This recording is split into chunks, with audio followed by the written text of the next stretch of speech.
आप देख सकते हैं कि 4 पिलर में 3 पिलर पे मोदी जी हैं, तो ये राम जी एक ही पिलर पे दिख रहे हैं। इसका मतलब कि ये राम जी की प्राण प्रतिष्ठा नहीं, मोदी जी की प्राण प्रतिष्ठा हो रही है। नमस्कार दोस्तों, जैसा कि आप जानते हैं कि पहले नेहा सिंह राठौर मोदी के पीछे पड़ी थी, लेकिन नेहा सिंह के बाद ये लड़की ने बोल दिया है। वो क्या बोले हैं वो पूरा हम सुनाएंगे, लेकिन ये लड़की बोल रही कि मोदी जी राम जी का प्राण प्रतिष्ठा नहीं करा रहे हैं, ये सिर्फ मोदी जी की प्राण प्रतिष्ठा हो रही है। यानी मोदी जी को ये जीते जी मार रही है। और क्या कुछ कहती ये सारा चीज़ हम आपको बताएंगे, लेकिन उससे पहले दोस्तों हम आपसे बता दें कि हाल ही में राम जी का प्राण प्रतिष्ठा हुआ है और उस पे लेकर इंडिया में बहुत सारा बवाल हुआ है। और बवाल के बीच हर कोई अपना अपना विचार दे रहा है, लेकिन यहाँ पे ये जो लड़की अपना विचार दी है वो सुनकर आप दंग रह सकते हैं। तो ये क्या विचार है, ये हम सारा चीज़ हम आपको सुनाएंगे, लेकिन उससे पहले दोस्तों हम आपसे निवेदन करना चाहते हैं कि आप हमारे चैनल को सब्सक्राइब कर लें, प्यारा सा बेल बटन दबा दें,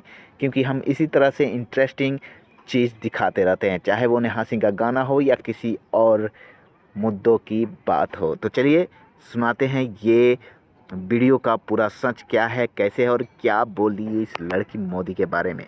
आप देख सकते हैं कि 4 पिलर में 3 पिलर पे मोदी जी हैं, तो ये राम जी एक ही पिलर पे दिख रहे हैं। इसका मतलब कि ये राम जी की प्राण प्रतिष्ठा नहीं, मोदी जी की प्राण प्रतिष्ठा हो रही है। मोदी जी की प्राण प्रतिष्ठा। यहाँ पे मोदी मैं हुए हैं लोग, राम मैं नहीं हुए हैं।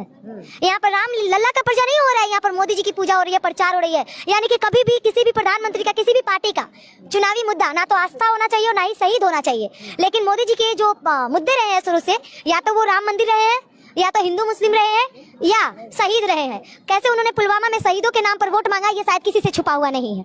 कैसे उन्होंने राम के नाम पर आस्था को बेचा, कैसे उन्होंने आस्था के नाम पर लोगों से वोट मांगा, ये किसी से छुपा हुआ नहीं।